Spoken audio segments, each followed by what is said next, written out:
ওর ছেলে তো একটা গরিব ফকির, ওর ছেলে এত দামি দামি জিনিস কিভাবে কিনে দিবে? একটা বিষয় দেখে খুব হতাশ হচ্ছে, অহংকারটা একটু বেড়েছে। আমার মেয়ে সরকারি চাকরি করে, অহংকার আমার থাকবে না? থাকবে কি তোদের মতো ফকিরের? উনিই তো আমার ম্যাজিস্ট্রেট স্যার। একটু আগে তোমরা আমাকে জানা তাই বলে অপমান করলে না, আর বললে না আমার ছেলে গরিব ফকির কোথায় কি করে। এই দেখো, এই আমার ছেলে। আরে মা শ্রুতি, কেমন আছো? শুনলাম তুমি নাকি সরকারি চাকরি পেয়েছো।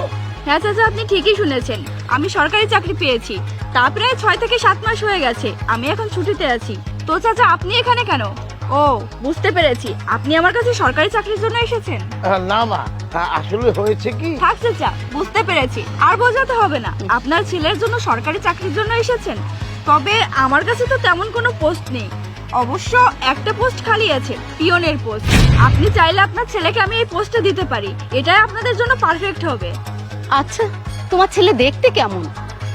অবশ্য দেখেও বা কি হবে, তোমার মতো এরকম গরিবই হবে। চাচা, আমি আপনাকে অনেক আগে থেকেই চিনি, দেখি আপনার ছেলের জন্য যদি কিছু করতে পারি। আজ অবশ্য আমার বাসায় ম্যাজিস্ট্রেট স্যার আসবে, তাকে আপনার ছেলের কথা বলে দেখব, যদি ফকিরদের জন্য কিছু করতে পারি। ঠিক আছে, আগে আসুক, তারপর দেখা যাবে। স্যারের আসতে এখনো 10 মিনিট লেট হবে। ভেবেছিলাম তোমাকে আমার বাড়িতে নিয়ে তোমার আসবাবপত্রগুলো দেখাবো, কিন্তু তোমার মতো লোককে ভেতরে নেওয়া আমার পক্ষে সম্ভব না। মা, দে তো একটু। এই দেখো, আমার ঘরের যে সোফাটা, এটার দাম 5 লক্ষ টাকা। আর এই যে ঘরের এই যে পর্দাগুলো, এক একটা পর্দার দাম 1 লক্ষ টাকারও বেশি। আর কত দামি দামি আসবাবপত্র, সব আমার মেয়ে আমাকে কিনে দিয়েছে। তোমার ছেলে তোমাকে কি কিনে দিয়েছে? মা, তুমি কি পাগল হয়ে গেছো নাকি?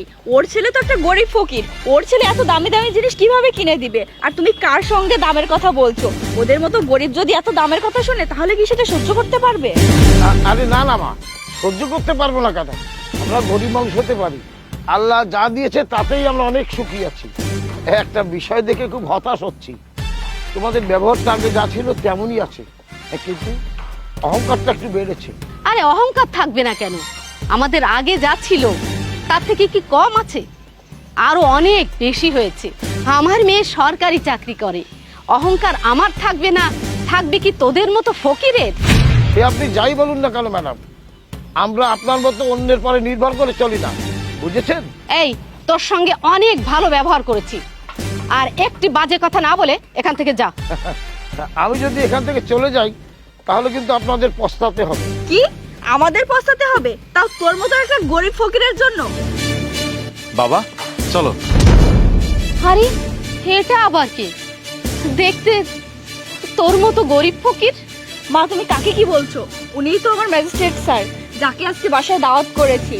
স্যার ছুটিতে আছে তো, তাই নর্মাল পোশাক পরে আছে, কারণ স্যার নর্মাল পোশাক পরতে ভালোবাসে। স্যার চলুন। হ্যাঁ, জি স্যার, চলুন ভেতরে চলুন। স্যার, আপনার জন্য আমরা কতক্ষণ ধরে ওয়েট করে আছি। স্যার, ভিতরে গিয়ে দেখবেন আপনার জন্য আমরা কত আয়োজন করেছি। চলুন স্যার। না, আমার ছেলে কোথাও যাবে না। একটু আগে তোমরা আমাকে জানা তাই বলে অপমান করলে না, আর বললেন আমার ছেলে গরিব ফকির কোথায় কি করে। এই দেখো, এই আমার ছেলে, দেখো মন ভরে দেখো, হয়েছে কি আমাদের ম্যাজিস্ট্রেট স্যার আপনার ছেলে? হ্যাঁ, উনি আমার বাবা, কিন্তু কি হয়েছে? বাবা, আমি তোকে ব্যাপারটা খুলে বলছি। সেই প্রথম থেকেই এই মা আর মেয়ে দুজনের সমানতালে আমাকে অপমান করে যাচ্ছে, সয় সম্পত্তির বড়াই দেখাচ্ছে। ঘরে কোথায় লক্ষ টাকার আসবাবপত্র আছে, কোথায় দরজা আছে, এইগুলো বলছে। আর বলছে আমার ছেলে নাকি গরিব। আমি তাকে বোঝাতে চাইলাম, কিন্তু ওরা আমার কোনো কথাই বুঝলো না। হ্যাঁ হ্যাঁ, আরে না না স্যার, তেমন কিছু না। হয়েছে কি, থাক, শাক দিয়ে আর মাছ ঢাকতে হবে না। আপনারা কি বলতে পারেন আর কি বলতে পারেন না সেটা আমরা খুব ভালো করেই জানি। এই যে এত টাকা সম্পত্তির অহংকার দেখাচ্ছেন, আপনার মেয়ে এসব কিভাবে করেছে জানেন? ঘুষ নিয়ে। আপনার মেয়ে অল্প কয়েকদিন ডিপার্টমেন্টে জয়েন করে পারেনি, সে ঘুষ লেনদেন শুরু করে দিয়েছে। সেটা অলরেডি আমাদের নজরে চলে এসেছে। আর তুমি সবেমাত্র ডিপার্টমেন্টে জয়েন করে পারোনি, এর ভেতরে ঘুষ লেনদেন শুরু করে দিয়েছো। লোভ, লোভ মানুষকে ধ্বংসের দিকে নিয়ে যায়, জানো তো? সরি স্যার, আপনি তো জানেন সরকারি চাকরি করতে গেলে একটা সিস্টেমের ভিতর দিয়ে যেতে হয়, আর এই সিস্টেমের ভিতরে পড়ে আমি একটু ঘুষ খেয়ে ফেলেছি। কিন্তু স্যার, আমি আপনাকে কথা দিচ্ছি, আজকের পর থেকে আমি আর কখনো ঘুষ খাবো না। ভুল, তুমি ভুল বললে। সরকারি চাকরি কোনো সিস্টেমের উপর চলে না, সরকারি চাকরি চলে ইমানদারির উপরে। তুমি ঘুষ গ্রহণ না করে যদি তুমি ইমানদারের পরিচয় দিতে, তাহলে যারা ঘুষ গ্রহণ করে তারা তোমার দেখা দেখি ভালো পথে ফিরে আসতে পারত। যাই হোক, তুমি যে অপরাধ করেছো তার কারণে প্রথমে তোমার চাকরিটা হারাতে হবে, তারপরে তোমার জেলে সাজা ভোগ করতে হবে। না না স্যার, দয়া করে এমনটা করবেন না প্লিজ স্যার। শাস্তিটা আমি দিচ্ছি না, আইন দিচ্ছে। দুর্নীতি আর ঘুষের মাধ্যমে আপনারা যা কিছু বানিয়েছেন তা সবকিছু জব্দ করা হবে। আর হ্যাঁ, আমি কিন্তু এখানে কোনো দাওয়াত খাওয়ার জন্য আসিনি, এই পুরো বিষয়টা আপনাদের জানানোর জন্য এখানে এসেছি। আর তুমি মানুষের সাথে ভালো ব্যবহার করতে শেখো, খুব না বড় হতে চাও, আগে নিজের ব্যবহার এবং মনুষ্যত্বকে বড় করো, তাহলে বড় হতে পারবে। বাবা চলো। দাঁড়া বাবা, যাবার আগে এদেরকে একটা কথা বলে যাই। ম্যাডাম, একটা কথা মনে রাখবেন, ইংরেজিতে একটা কথা আছে না, টিথ ফর ট্যাট, ইট মারলে পাটকেল দিয়ে খেতে হয়। ডোন্ট জাজ এ বুক বাই ইটস কভার। কারো উপরটা দেখে ভিতরটা বিচার করবেন না।